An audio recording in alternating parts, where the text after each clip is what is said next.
हम छी मिथिला के चौड़ा तुझसे कहा के पड़े। हम छी मिथिला के चौड़ा तुझसे कहा के पड़े।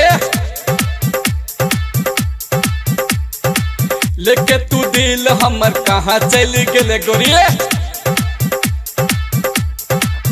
तोरा दिल में रहे छी, तोरा मन में रहे छी, तोहर आँख में रहे छी, तोहर सपना देखे छी हे अहीं से प्रेम करी।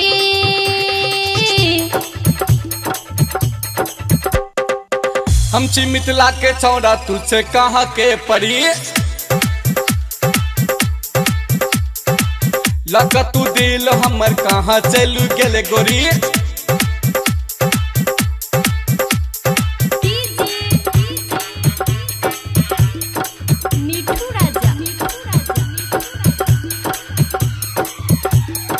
राजा पटसोनी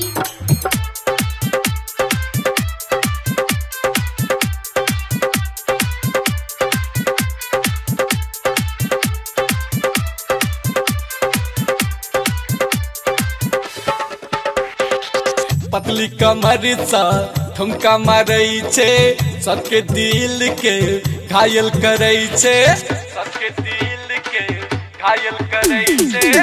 पतली कमर सा ठुमका मारई छे, सबके दिल के घायल करई छे। मिर्ची के जेहन बोली आई कि सो मारे गोली, देखला सा लागे छे भोलिया भाली। देखनो जे तोरा छतुआ नारी, तोरा सने चलतो प्रेमक गारी। हमर कहल नहीं करबे, हमर सुनल नहीं करबे, रास्ता पर घेर घेर के करबे बहाना। हम छी मिथिला के चौड़ा तुझसे कहा के पड़े। हम छी मिथिला के चौड़ा तुझसे कहा के पड़े।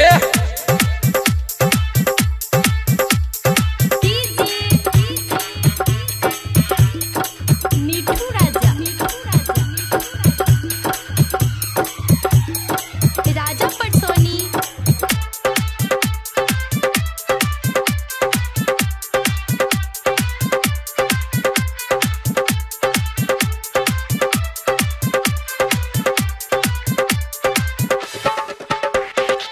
जुल्फ छवि किरल नैनी कटारी, कहिया तक रहबे तू अब कुमारी, कहिया तक रहबे तू अब कुमारी।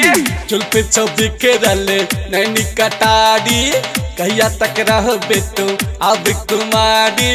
लका हम डोलिए बो नतिया टीका देबो, दीवानी दुल्हन हम तोरा बनेबो। हम छी मिथिला के चौड़ा तुझसे कहा के पड़े। हम छी मिथिला के चौड़ा तुझसे कहा के पड़े। हम छी मिथिला के चौड़ा, हम छी मिथिला के चौड़ा तुझसे कहा के पड़े। हम छी मिथिला के चौड़ा तुझसे कहा के पड़े। हम छी मिथिला के चौड़ा तुझसे कहा के पड़े। तोरा दिल में रहे छी, तोरा मन में रहे छी, तोहर आँख में रहे छी, तोहर सपना देखे छी हे अहीं से प्रेम करी।